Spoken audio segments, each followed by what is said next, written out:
Yep. Is it really? Really a Game 7? Yes, it is. It's Game 7 of the NBA Finals. Can't believe I'm saying those words.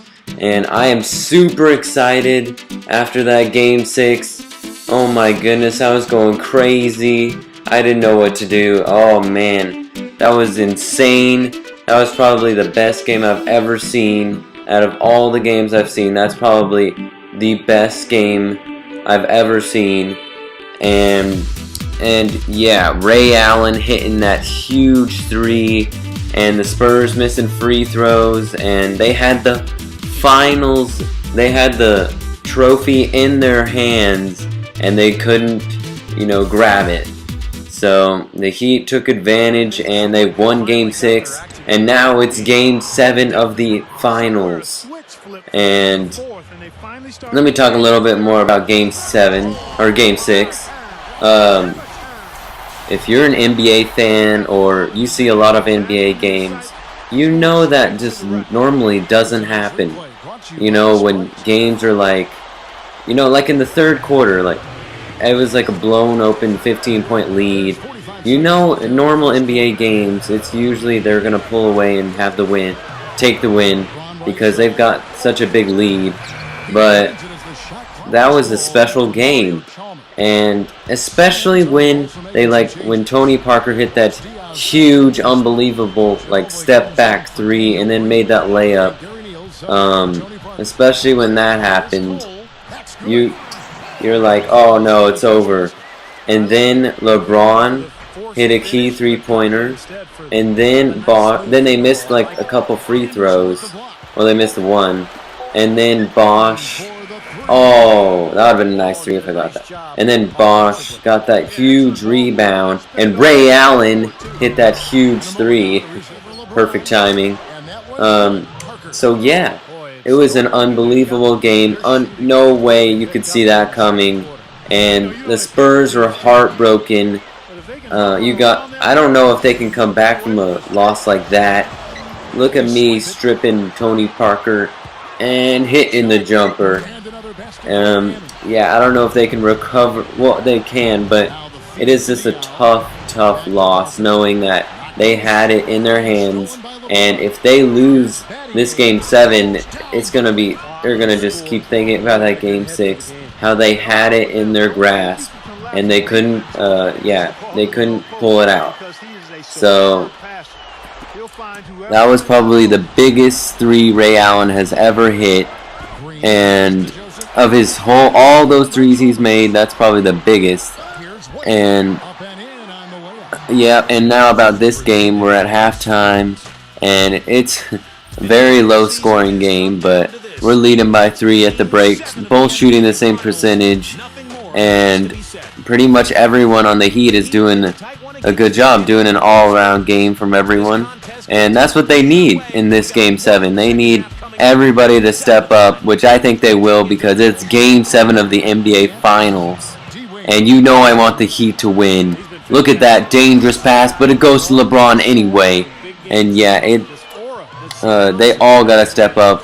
And LeBron James, he had a monster game in that fourth quarter, and they couldn't do it without LeBron. And so LeBron needs to shoot better and do better in the first 3 quarters. And if he plays well for all 4 quarters, the Heat are in a great position to win. And I think, the Heat, the Birdman, he's got to do something. He didn't do much at all. And Wade and Bosh need to score a little bit more points. And they need to play great defensively for all 4 quarters. And I don't think Norris Cole is going to play, and Mario Chalmers, the good thing about Mario, he plays so much better at home, as you saw in Game 6. He was lighting it up, and yeah, he's just a really nice, really awesome guy to watch play. And for the Spurs, they just, oh man, Manu Ginobili, terrible in that game, had 8 turnovers, and if they want to win, Ginobili's got to pick it up. He's got to play like he did in Game 5. I don't think you gotta. Oh, look at that huge charging. Look at Ray Allen taking the charge. That's how we do it. And yeah, and we're going up by 4 with LeBron's layup right there. And that's pretty much gonna ice the win for us, even though they got Tony Parker on their team. And yeah, Tony Parker, unbelievable performance. And Greg Popovich, probably his worst coaching game, taking Tony Parker out. I don't know what he was thinking. You gotta put Tony Parker in. He just hit those 2 huge shots in the 4th quarter, even though the Heat came back. You gotta put Tony Parker in. And I don't know why they didn't put Tim Duncan in either. I don't know what was going on with Greg Popovich, but he will definitely have a way better coaching game, and this will be a way better game for the Spurs, I think. So the Heat, they gotta play their best game all year right here. They just gotta bring it all out, 100%. They gotta do everything right, no mistakes. And they got to play that defense. That's the key. They got to play defense like champions. And there we go. Dwayne Wade getting fouled. And that's pretty much it. And I hope the Heat win the finals. And this is probably the best finals I have ever seen. You know, it's just going to be crazy finals. And I can't wait for Game 7. And I hope this happens. Look at LeBron celebrating with Wade. He's gonna be so happy. And yeah, Greg Popovich, you better coach better in this game. And the Heat, look at that, finals champions. And let's go Miami, come on. Just one more game, Miami, one more game. Floor where NBA Commissioner David Stern will be presenting the Larry O'Brien Trophy. Let's go down to the Commissioner. Thank you to these 2 great teams who gave us an exhilarating 7-game final series. Thank you for the dedication, the passion, the intensity, and the teamwork.